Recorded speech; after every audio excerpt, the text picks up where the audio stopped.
Hi everyone, I'm Thea and welcome to my new video. Today we are going to set up the month of April in my bullet journal. For this theme I decided to draw some daffodils as they remind me of spring and the upcoming Easter.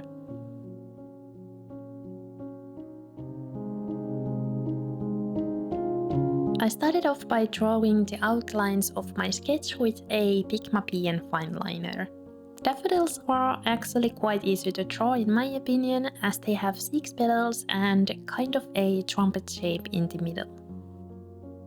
I like to draw the middle part first and then add the petals. As you can see, there usually are 4 more rounded petals on the top and bottom of the center part and 2 longer ones on the sides. I didn't try to make them super realistic though, because I like this style with a more simple and clean lines.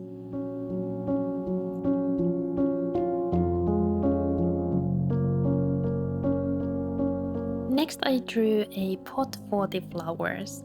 I felt like the cover page would have looked a little bit too blank without it, and the pot was a nice way to add some warmth, which you will see later in the coloring process. I included the header in the pot and wrote that with my trusty old Tombow fudenosuke pen. By the way, I have posted a lettering tutorial a couple of months ago, so go check that out if you'd like to hear my tips for beginners. I will leave a link to that in the description box, where you can also find links to the other supplies that I use in this video. Anyway, I felt like the doodles and especially the flowers looked a little bit too simple because they were quite large compared to what I normally do. That's why I decided to add some line shading with a smaller pigma micron to give some depth to this illustration. Line shading isn't actually something that I do very often because it's slightly intimidating. With flowers, however, it's a lot easier to do, as you will just draw some loose lines here and there near the bottom and top of the petals. I also added some shadow on the left side of the pot because it would have looked a little bit too simple compared to the flowers otherwise. When the line work was done, I started coloring in the illustration. First I added some shadows with a darker Tombow dual brush pen, and I added these mainly on the left side and parts where I drew the previous line work. Then I blended the shadows with a lighter brown color and also left some areas completely white to give it more dimension. I colored the rest of the petals in a similar way with a light grey color. I actually have seen only yellow daffodils, but decided to use more neutral colors instead because I'm not a huge fan of the color yellow and I've been loving the neutral earth tones lately.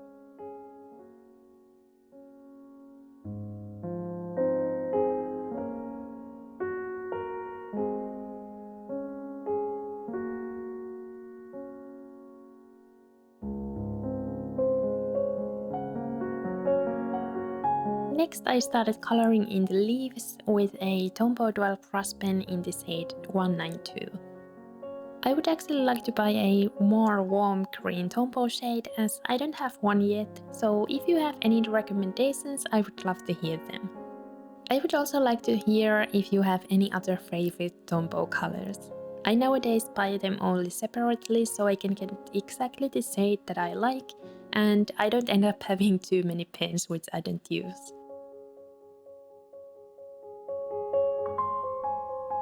Anyway, as I said earlier, I wanted to add some warmth to this illustration as the flowers were more cool toned.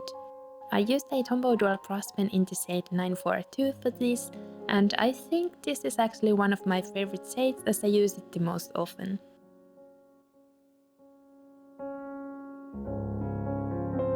To add some depth, I went over the coloring a few times on the left side so it would be a little bit darker. I also added a tiny shadow on the right side so the pot would look more rounded and three-dimensional. The cover page was looking a bit empty, so I added a grey grid border on the sides so it would look like the illustration has a nice frame around it. I don't like to use a ruler with brush pens because I don't want to take the risk that it would fray my pens. So to keep the line straight as possible, I like to rotate the notebook around so I can drag the pen towards my body. To finish off everything, I added some highlights with a white jelly roll. I don't think this step was completely necessary this time because the illustration had some highlights and shadows already. I decided to add the highlights mainly on the green leaves and the flower pot because those were the areas that would benefit from it in my opinion.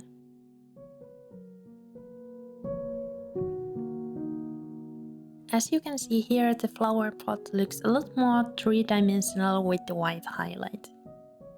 Now that the cover page is pretty much done, I moved on to the quote page. For this one I drew one daffodil and also a little bee. I actually had a really bad art block and coming up with this theme was very difficult. In March, I wasn't really motivated to draw or even use my bullet journal as much because of the current world events. Cover page is always the page I struggle with the most when coming up with a new theme, and I don't actually know why. When I have an idea for the cover page, making the rest of the setup is usually quite easy. When I'm planning on a new theme, I always do some sketches of the cover page on a different notebook so I can see how the idea would look on paper. I think I'm going to do a video about that in the future, so let me know if you would be interested in seeing that. Anyway, I'm really happy that I was able to overcome the art block and I actually do like how this theme turned out. I think it's a bit more detailed than my style usually is, but it felt good to do something different and get out of my comfort zone. I feel like as a creator and artist, it can be really easy to get stuck with a certain style and setting things up can be a little bit scary. If you do the same things over and over again, it can be really hard to improve, and to be honest, it also gets boring. My style definitely goes through changes every now and then, and I'm not completely sure if I have found it still. I just thought I would share this in case there's someone who is going through the same thing.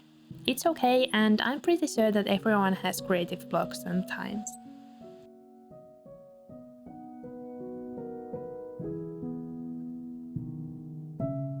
To finish off everything, I again added some white highlights with my jelly roll.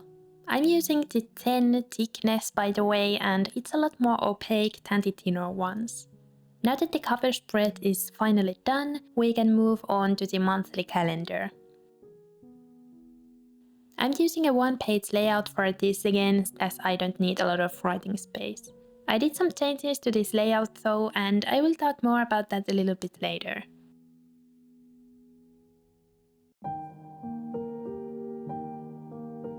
I decided to add the header inside of the calendar as I wanted to have a bit more space below the calendar, and this way I could move the calendar up a little bit. I think I got the inspiration for this from Lila Journals, and I would highly recommend checking out their accounts, especially if you like to see neutral and vintage inspired bullet journal spreads.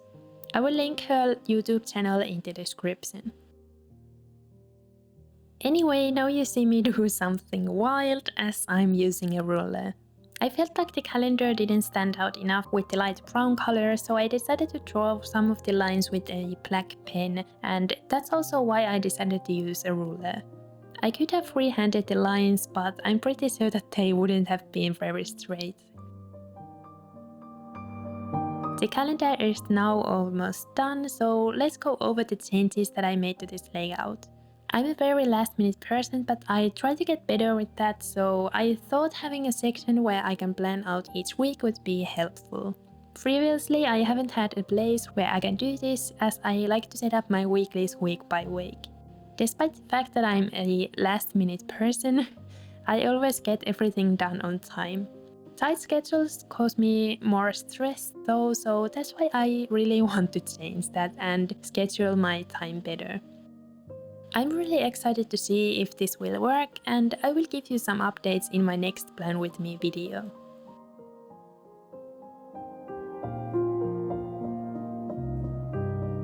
I decorated this page with a tiny daffodil doodle in the bottom left corner. Drawing this was fun, and I didn't get bored with drawing the same things, as drawing a miniature version was a fun challenge. You definitely can make this a spring flower theme instead and doodle different flowers for each spread, for example, if you get easily bored with drawing the same things over and over again. For the finishing touches, I added some white highlights and golden sparkles. I didn't add any sparkles to my cover page, which actually made me a little bit sad because the gold looks so nice when you flip through the pages. I felt like the gold didn't suit the cover page though, so that's why I left it out. I also added some washi tape to the left side as I really like how you can see that behind the dot stores, which I'm making now. I've been making this kind of dot stores in my setup since January, and I think I might continue doing that throughout the whole year, but we will see.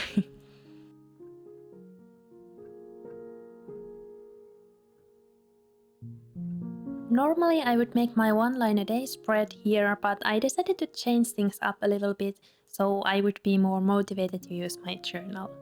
This spread is inspired by Viva at Monday Morning Designs, and I will link her Instagram in the description box as well. The idea behind the memory spread is that you can write or draw something about your day in each box, so at the end of the month you can see at a glance what happened during the month, for example. As I only used one page for this spread, I ran out of space and didn't fit all the days in the spread. Because of that, I cut out some craft paper and made little flip notes and attached those to my journal with washi tape. These boxes are pretty small, so I might do a different layout next month if I end up liking this spread.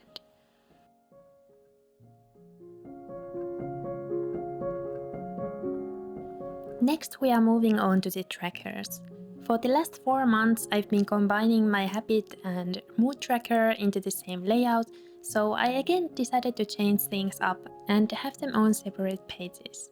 I like to track quite a lot of different habits, so I always draw just the grid instead of writing the mini calendars.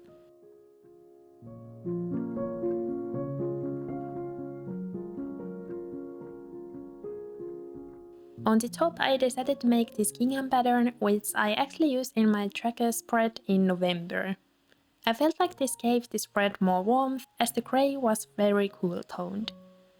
I also had some little hairs on the pen tip, so I cleaned those up. I don't know where they came from.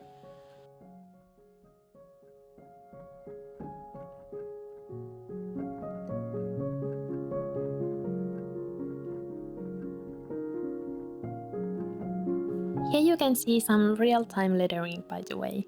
I have to speed up my footage quite a bit in these videos, so I thought this would be interesting to see. My secret to lettering and writing is the low speed, as it makes it really easy to keep your letters nice and neat. Fun fact, when I was in 1st and 2nd grade, I never finished the writing exercise in class because I was really slow at writing and tried to keep up my handwriting neat. Because of that reason, I always got a lot of homework from school and I was jealous of my friends who didn't get any. I decided to write fast so I wouldn't get any homework either, but my handwriting got really messy and my teacher actually noticed that. He told me that I shouldn't trust my writing because it's normally neat and now it's almost hard to read. So I went back to writing slowly even though I got more homework.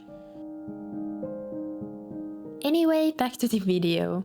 I'm now setting up my mood tracker and I'm using the same layout as I did back in October when I did my computer screen theme.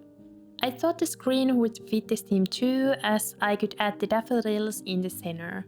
I could use a ruler so the lines would be a little bit cleaner. This mood tracker is exactly the same as the ones I used earlier this year, but the layout is a little bit different. I will draw icons describing my mood in the small boxes, so at the end of the month this will be like a little mood board. At this point I had been filming for a few hours and the evening sun started to show up in my apartment. My windows are facing north and west, so my apartment doesn't get any sunlight during the winter. The fact that the sun is shining again feels so good and I have a lot more energy now that it's bright outside. Because my apartment is basically dark during the whole winter, I need to use very bright ring light when I'm filming.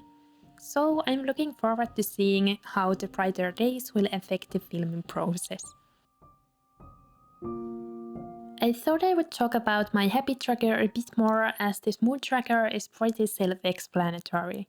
I actually added a few new habits to my tracker in March, which really helped me with keeping up some routines.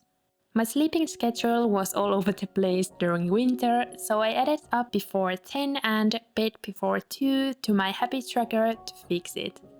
I know going to bed at 2 AM is still really late, but it's better than 3 or 4 AM. I think I'm going to change it up next month and see if I can wake up before 9 and go to bed before 1. So far, adding these habits has really worked for me, and I've been feeling and sleeping a lot better. One of my goals is also to start working out and moving my body more, so I added 15-minute walk to my list of habits. 15 minutes goes very quickly, so I can do this even if I'm having a busy day.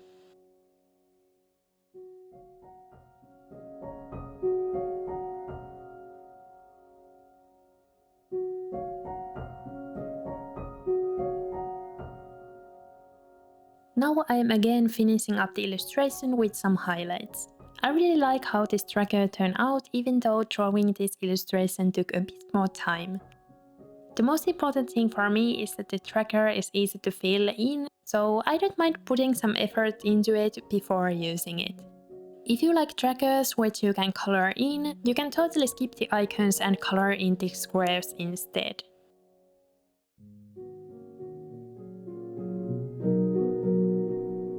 Because I felt like the headers didn't stand out enough from the pattern, I decided to go over the edges with a white jelly roll.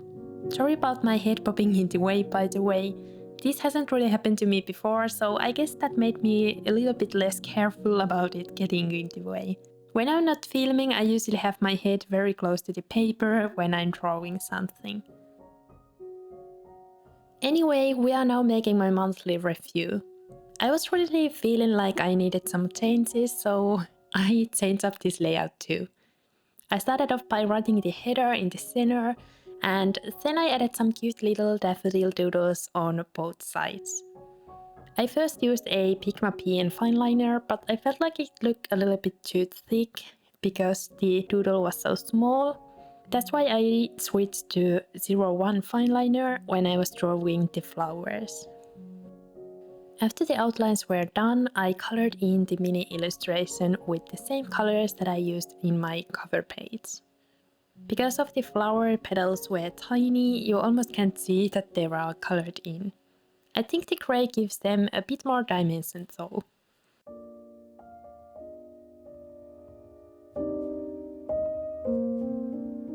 Instead of making a weekly thoughts page on the left side and monthly review on the right, I decided to dedicate this whole spread for the monthly review. I have the 4 boxes where I can write monthly successes, challenges, favorites, and things to be improved. I really love making this spread as it gives a nice and fresh start and mindset for the next month. I usually write this in the last days of the month, so that's why it's usually empty in my flip-throughs. You can also think these boxes as questions if that makes filling them in easier. After adding the washi tape border, I started working on the rest of the layout. I cut out some scrapbook paper from Notebook Therapy's scrapbook paper pack. If you would like to get this or any other products from Notebook Therapy, you can always use my affiliate code Bujo for 10% off.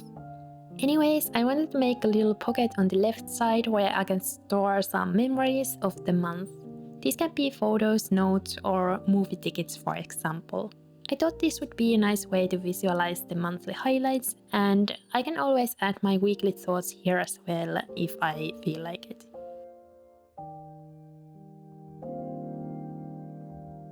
On the right side, I made a little envelope where I can write my thoughts. As I share my bullet journal on the internet, I don't like to write very personal information on it. I love that this envelope gives me some privacy and I can hide some more personal information and thoughts inside of it. I actually folded this envelope in the wrong way, which you will see soon. I was wondering why folding it felt so weird, and then I realized that I should have folded the shorter sides first. You can totally leave it like this, but I wanted to fix it as a perfectionist that I am. Luckily the glue tape is really easy to rub off and you can do some changes and re-glue the sides.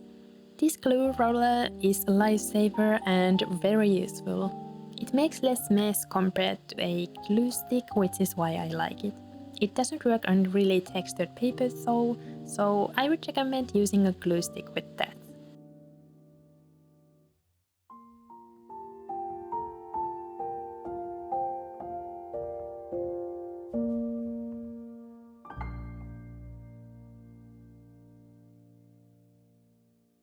After the envelope was ready and I had attached it to my journal, I put some washi tape on it so it would stay shut.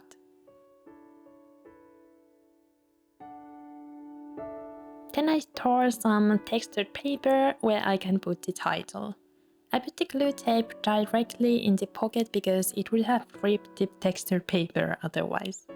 Because of the paper texture, I decided to stamp the title instead of using markers, and I also really like the look of stamps in textured paper.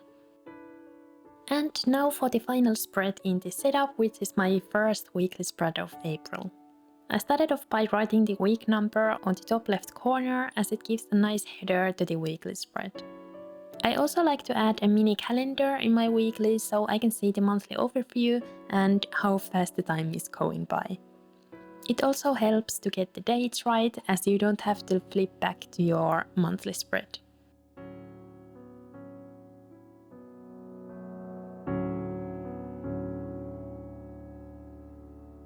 I went for this layout which has small boxes for the days of the week on the right side and a section for a to-do list and notes on the left side. I think the last time I used this layout was back in December and it worked really well at the time, so I'm excited to see how it will work this time. I always prefer vertical weeklies or these kind of squared boxes for the days of the week, as horizontal weeklies always end up looking quite empty when I use them. I just feel like these kinds of layouts work better, especially if you have a lot of tasks. I would love to hear which kind of weekly you prefer, so let me know in the comments.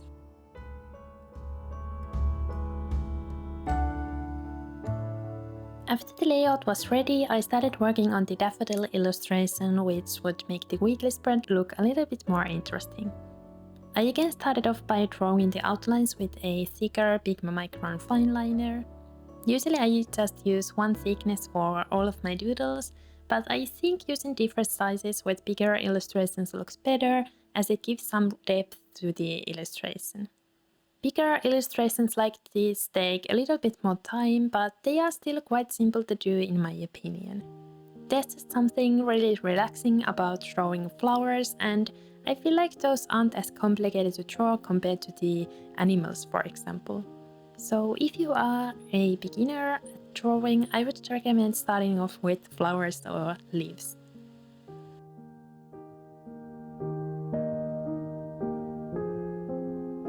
I think this theme reminds me a bit about my old bullet journal style a few years ago. Back then I really liked doing a more detailed cover pages and kept the rest of the setup pretty simple. I also tried to achieve a more realistic look with my illustration at that time. Nowadays I don't try to make my drawings very realistic anymore because that doesn't really work well with my perfectionism. And drawing things in a more simplistic way makes creating spreads a bit faster as well. Drawing simplistic things is challenging too, and I don't think anymore that art has to look very realistic in order to be good. Lately I've been feeling like I wanted to create something different though, and that's why I decided to do a more detailed theme for a change, as I thought it would challenge me a bit as an artist.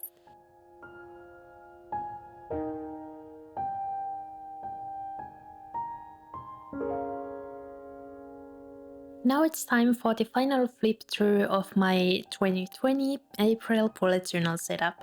I really like how the cover page turned out especially, and I'm really proud of myself that I was able to create something nice even though I had a really bad art block. To be honest, starting a new art project has always been difficult for me because I don't often know what I want to draw. That being said, I do really enjoy drawing and bullet journaling, even though coming up with a new theme can be challenging at times. I think it's part of the process, at least for me. Anyway, I would love to hear what you think about this theme. If you enjoyed watching the video, make sure to press thumbs up and maybe leave a yellow flower emoji in the comments if you watched till the end. Thank you so much for watching and hope to see you in my next video. Bye bye!